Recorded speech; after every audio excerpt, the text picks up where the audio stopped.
I'm Luke Evans, and welcome to a unique Dracula Untold experience. I had a great time bringing the Prince of Darkness to life, and now I can't wait to show you how it was done.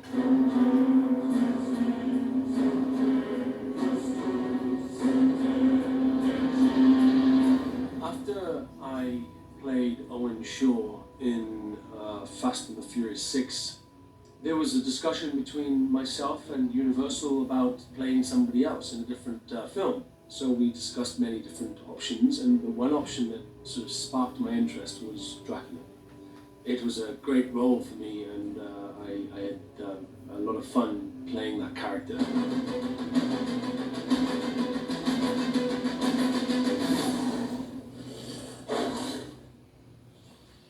I left it where I found it. What do you think, Vlad? Bring it to me.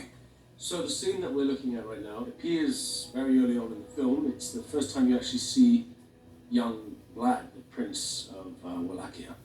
He's heard a report that they've found Turkish armor on his land, and to Vlad that means one thing: the Turks only enter a land if they want to invade it. And so to find this helmet in the river on his land means one thing to him: it's danger, it's a threat. When he picks up the helmet, as you see, there are huge scars on the side of the helmet. This isn't just a helmet, this is a helmet that was on a Turk's head, and it was on his land, and those marks were not made by anything he would know.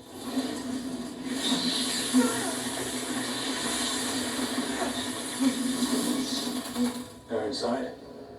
How do you know? Bats don't come out during the day. Something's disturbed them. This scene is when Vlad and his two henchmen for the first time enter the cave of the Master Vampire.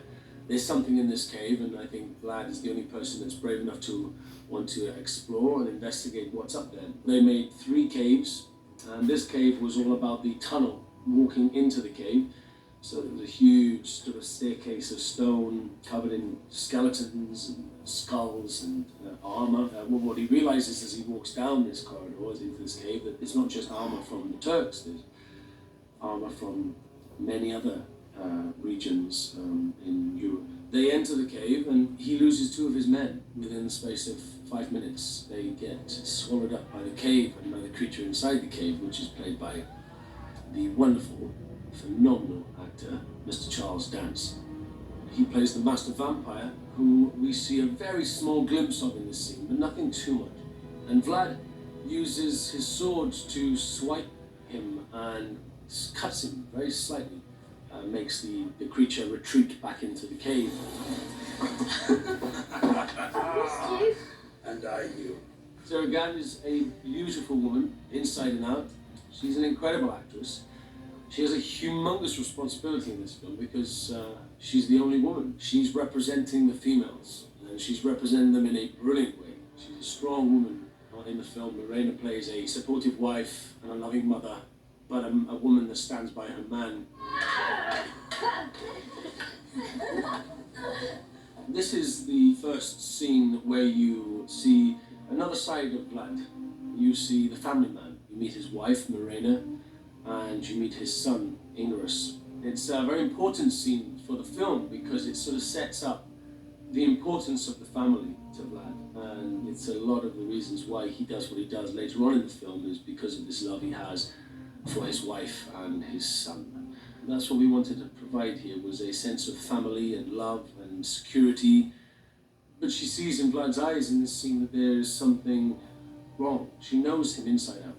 And that's what's wonderful about her, is that she's not just a wife and a mother, she's a very strong soul companion of Vlad, and so she knows how he works and how he ticks, and she knows there's something wrong. So this scene is the banqueting hall inside Vlad's castle. It's quite an amazing set. I remember when I first arrived in Northern Ireland, 7 weeks before we started shooting, they were building this set, and we didn't use this set until about 2 months into film. So, as you can imagine, that's a long time. And the detail in the set was incredible. And behind the thrones, you'll see these amazing images of me and Morena and my son. The attention to detail and and authenticity as well. I mean, there was a lot of reference to what you would see in castles of that period at that time. And yeah, I felt very royal that day, I have to say. Welcome. We were not expecting you so soon. So this gets broken up by the Turkish soldiers entering. Hamza Bey, who is played by the wonderful Ferdinand Kingsley, arrives with his men straight into the middle of this event, and immediately people are very uncomfortable. They know that this doesn't happen. You know, they collect their money and they usually leave. There's no dialogue, but they stay, and they have a reason to stay. The Sultan requires 1,000 boys to join his Janissary. This happened to Vlad when he was a young boy. Him and his brother were sent by his father as a sort of peace treaty to be reared by the enemy. Vlad doesn't want this for his own son. He knows what that means. It's a huge threat, and it's the beginning of Vlad's journey to becoming a vampire, and the reasons why he starts to find those powers. This scene is, it was an incredible day actually. We transformed a farmer's field into the immediate encampment around Mehmet's master tent. It was quite a day, and that horse I'm riding is probably the most beautiful creature I've ever seen in my life. Anyway, we ride into the encampment, and Mehmet's soldiers all remember me because I was brought up by the Turks. Vlad got himself quite a reputation. He was called Kaziglu Bey, which means Lord Impaler. He was a ruthless warrior, and they were scared of him. And the fact that he left the Turks to go back to his own country was a big deal. And now he's back in their encampment, so they have this fear of him, but also a respect of him, but also feel a sense of betrayal by him as well. So there's a lot of energy and electricity in this scene when I'm riding in on my horse.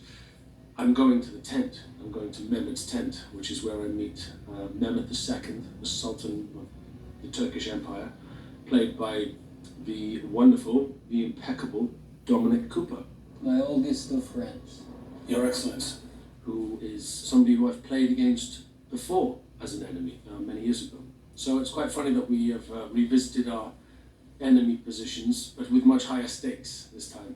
Dominic plays this sinister character who, he's not very nice. He's really not very nice. Funny, because Dominic is very charming and very lovely, and a good friend of mine. And so it was quite fun. It's always fun to play against a friend and do something that you wouldn't actually do necessarily in real life. So we had a lot of fun. We meet in his tent, and it's all about me trying to make him compromise about his request to take the children of my kingdom and also my own child. So he's playing on the fact that they were both brought up as children together, but it doesn't work.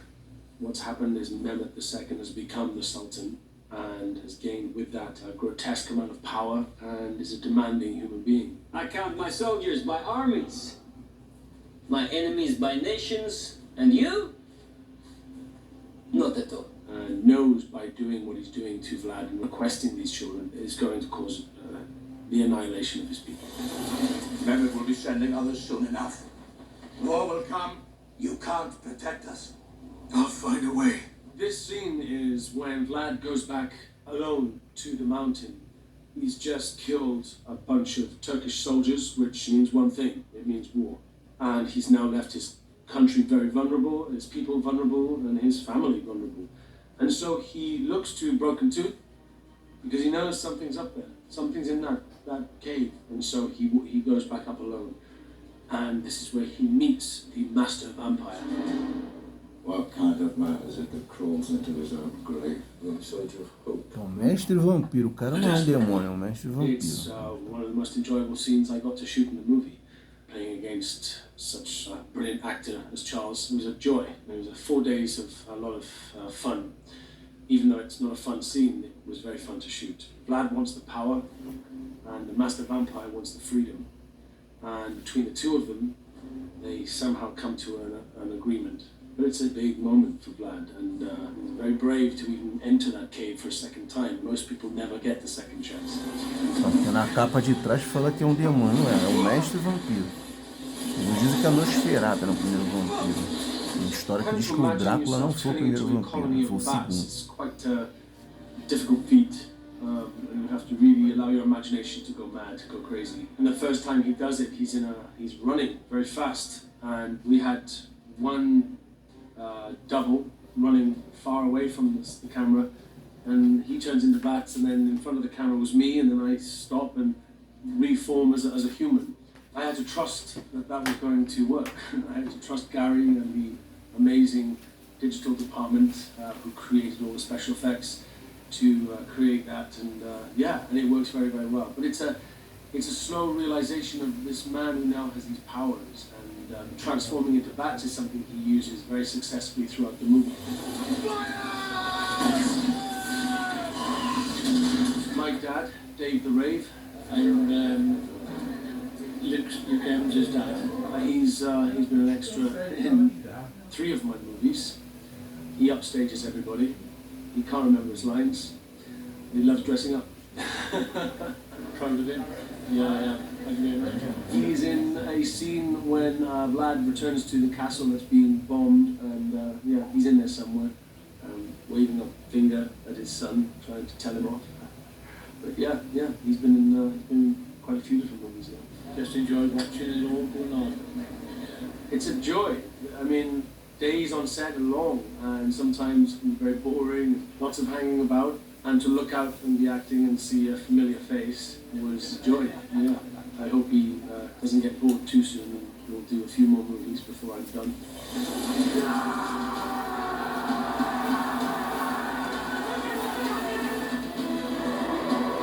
So this scene is when Mehmet's army is advancing on the castle, which has been pummeled by humongous cannons that the Turkish Empire used to shoot. They were humongous.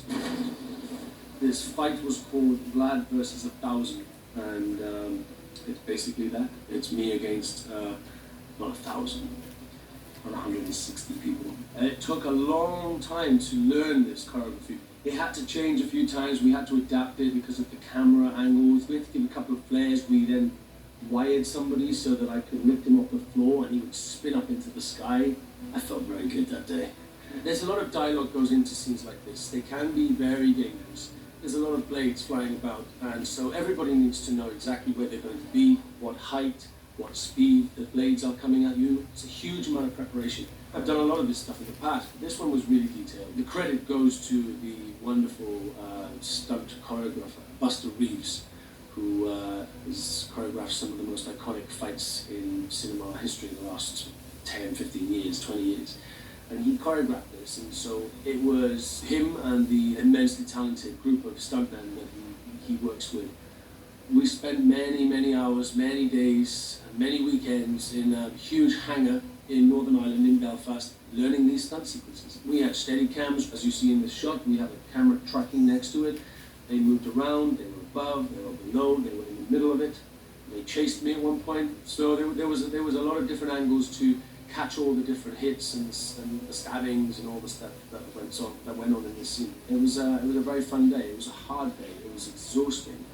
But the finished product, I'm very proud of. And it's quite nice to see the backstory and actually see behind the scenes in this, because you sort of see how it's all shot and how detailed some of the fight sequences are. It's all about accuracy, because where the camera is means where you punch and all that stuff. So, yeah, it's great.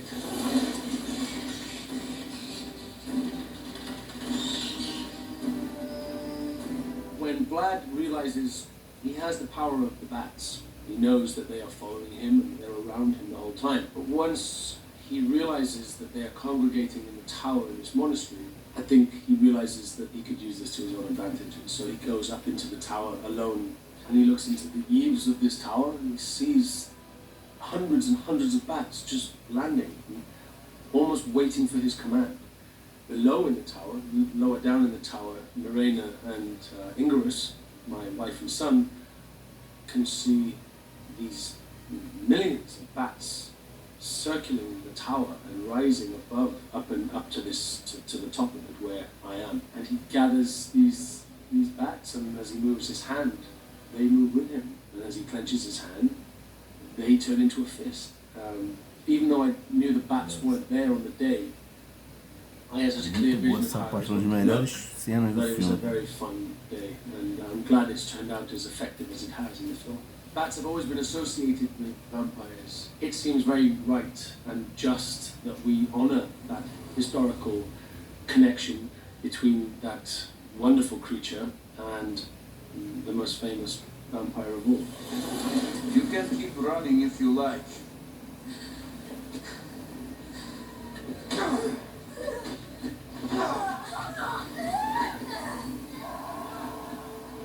Marina. It's a very sad moment in the film, because everything Vlad has done to that point is for his family, is for his wife and his son and his people. And at this moment, he is tricked into fighting the army while his wife and son were beaten on the top of this tower. And Marina is pushed off the side of the tower. Just as Vlad arrives on the top of the tower, she loses her grip and falls. He jumps after her, desperate to catch her with all the power he has. He fails. He just misses her. Even with all those powers, sometimes he just, he failed. And it's a very sad moment that he loses his wife. It's the moment in the film where Vlad stops fighting for what he loves because she's dead. And then he just goes for full attack to this Turkish army. I mean, this is a man with so much pain and heartache and anger and revenge in his blood. It's the turning point in his life. I understand you have a weakness for silver. So this fight sequence is the final fight sequence in the movie, and it is an amazing set. We created the inner sanctum of the main Sultan's tent, and Mehmet has discovered that I now have a weakness to silver. And so what he does is he covers the whole of this inner circle in his tent in all the coins of my land. These silver coins that have my face on them. And you could liken it to how Krypton is to Superman, silver is to Vlad. He can't touch it, it burns him. And he now has to fight surrounded by these coins that are silver and that have his face on them. And Vlad slowly loses more and more power. He's being drained by this silver that he's surrounded by, and he's losing his power, but fighting at the same time.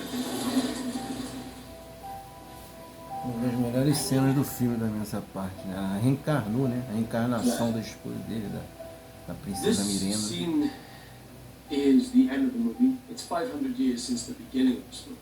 But you meet him now, it's the 21st century. He's wandering, and he wanders through this market where he's probably wandered many, many times before. He hears a voice, something stops him in his tracks, and he turns around. And he sees what is, to our minds, Marina. But Marina's dead. This is a reincarnation of her, this woman that triggered all these memories from hundreds of years ago. Something happens there, history repeating itself. And that's where we leave the movie. That's where we leave the story. Open to possibilities.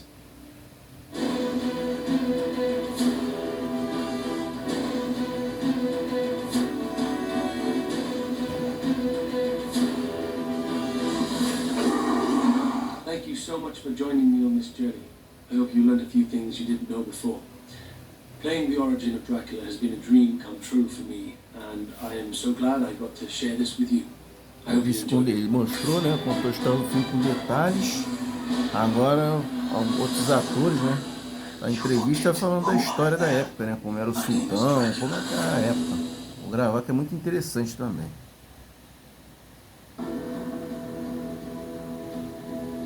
Vou gravar essa parte também.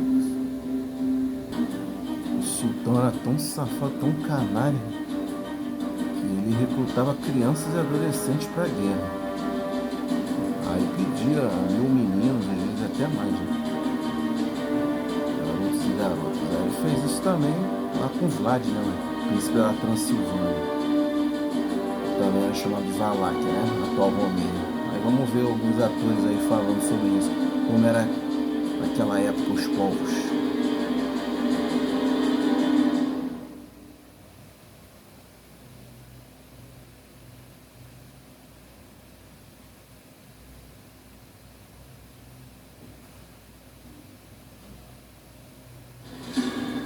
There's lots of different stories about Vlad the Impaler.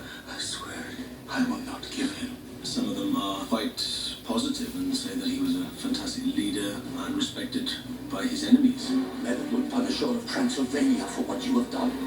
We will not be defeated!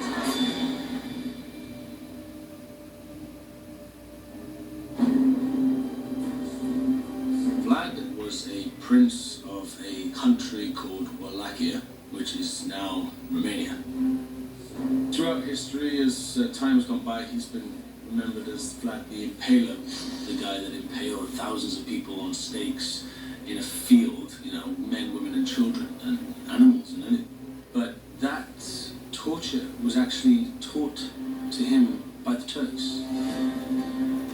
Back in the days in Europe, around the 16th century, kids from Slavic countries were taken by the Turks and raised to become like killing machines. The Sultan requires 1,000 boys to join his Janissary Corps.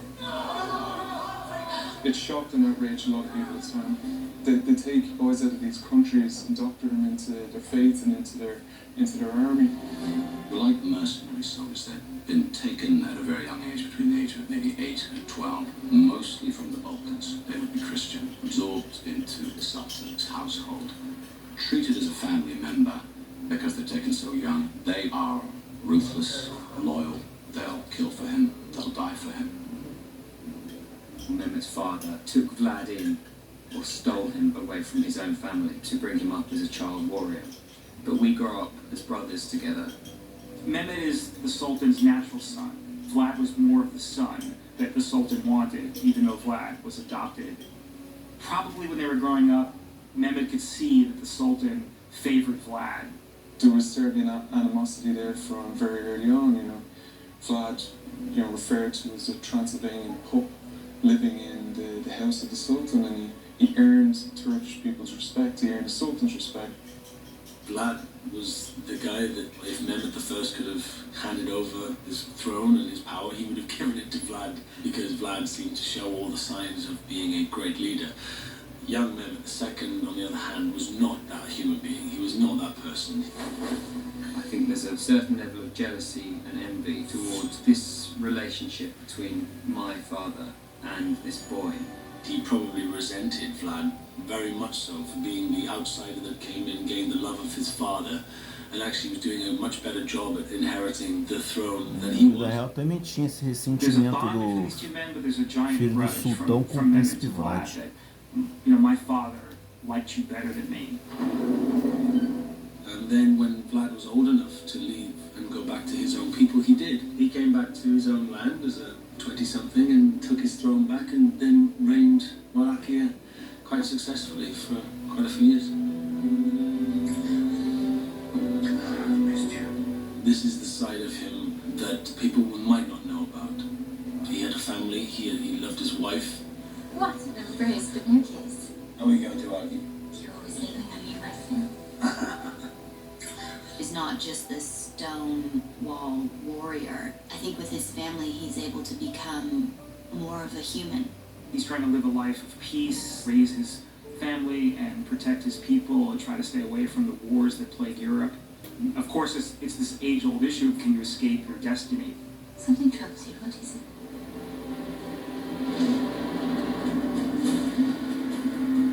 The Ottoman Empire was on the march in this period in history, and were absolutely putting Europe in their sights. Mehmet II created the Ottoman Empire by sacking Constantinople and ending, effectively, the Byzantine. Turks were incredibly successful at conquering nations. Mehmet's intention is to invade Europe, and his forces have come up through Greece, through Thrace. They would be following the Danube into Europe. He'd be moving his arms along those routes. So unfortunately for the Wallachians, for Vlad's kingdom, it's on the way to what he wants.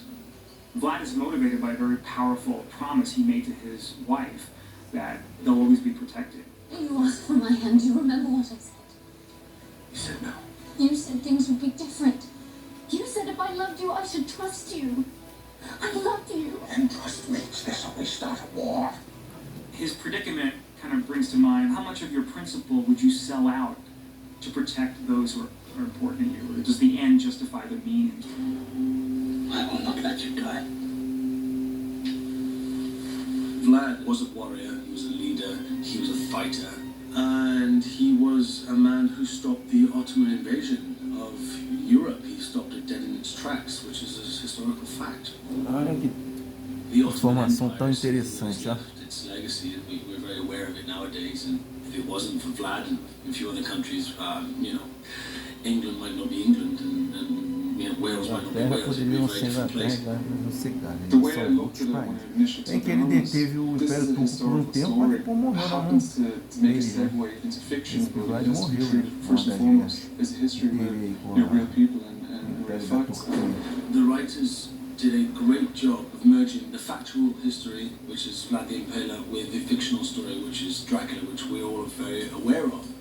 Once you drink, Os roteiristas fizeram um trabalho muito bom, né? Misturando a parte verdadeira do príncipe Vlad com a parte fictícia da Drácula. Dracula, not a ghost, something else. as told through the lens of Vlad the Impaler, and puts it all together into an origins hero story.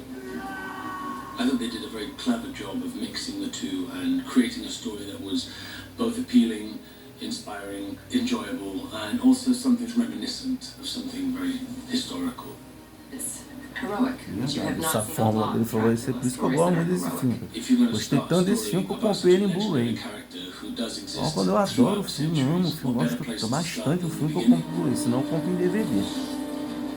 Esse filme, alguns anos atrás, mas eu já tenho ele desde 2014, quando ele foi lançado para DVD e tal. Eu tenho ele no pendrive.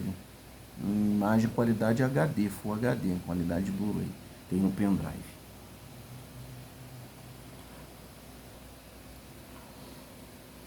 And a man crawls into his own grave in search of hope. A desperate one. The Turks threaten to destroy my kingdom. With power like yours, I could stop them. Vlad seeks vengeance, but he needs the tools to wreak that vengeance. And the only place he can get them is me. I'm about 1,000 years old, and I've lived in this dark, horrible cave for a very long time, waiting for a man of Vlad the Impaler's strength and will to come along and be worthy of the darkness and all its gifts that I have to offer. And what's on offer is pretty appealing.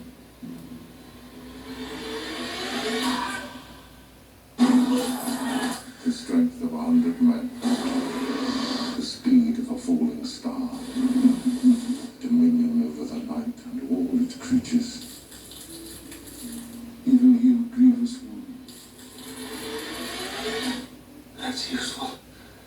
We have a character who's taking on these powers for the first time, and no film had really taken advantage of treating Dracula like a superhero origin story.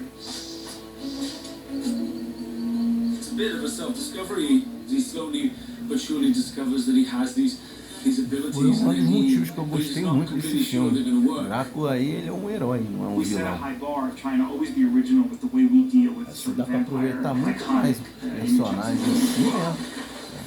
Esse sim é aproveitar os poderes dele.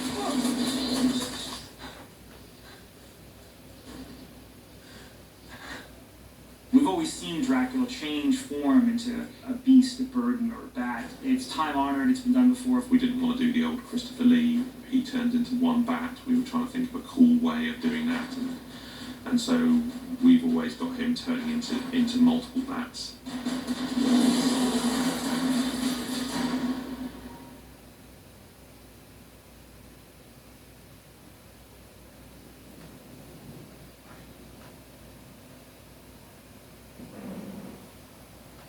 Então, eu tinha que ter, né? O ator Charles Dance falando. Ele na entrevista mostra aí que ficou 1000 anos preso nesse personagem mestre vampiro. Pronto, agora pessoal, fiz o vídeo. Esse vídeo da entrevista é muito bom.